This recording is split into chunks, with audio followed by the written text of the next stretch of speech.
If your MCAT is coming up, you need to watch this video. Which of the following nuclear processes increases the atomic number of an element by 1? And we have alpha decay, beta minus decay, beta plus decay, and electron capture. So for one thing, what is the atomic number? Well, atomic number is usually denoted by this letter Z, and this is simply the number of protons.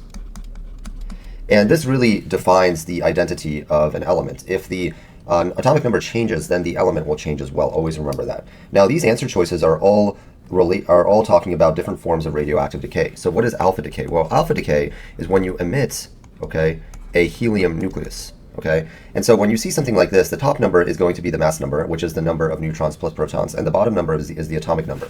So with alpha decay, your atomic number is actually going to go down Z minus 2. Okay, so that's not the right answer, because if it was alpha decay, it would decrease by 2, not increase by 1. Oh, and also then, of course, you would lose 2 neutrons as well, so your mass number would go down by 4 in that case. Beta minus decay, what is that? Well, in beta minus decay, what actually happens is that a neutron in the nucleus is converted to a proton, N to P, and then also an electron is released. And so what happens is that the mass number doesn't change, because the mass number is simply the neutrons plus the protons, right? But the atomic number, Z, increases by 1. So it's Z plus 1. So this would actually be the correct answer here. But let's review the other two.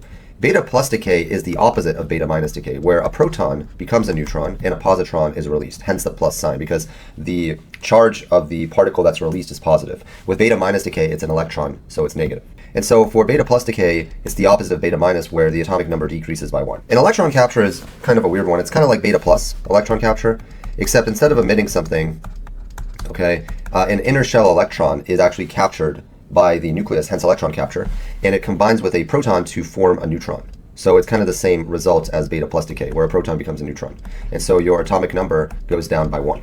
And so this is a nice summary of these different processes. And really, these are the ones that you should be well-versed in to quickly answer questions, okay? But the answer here is beta minus decay.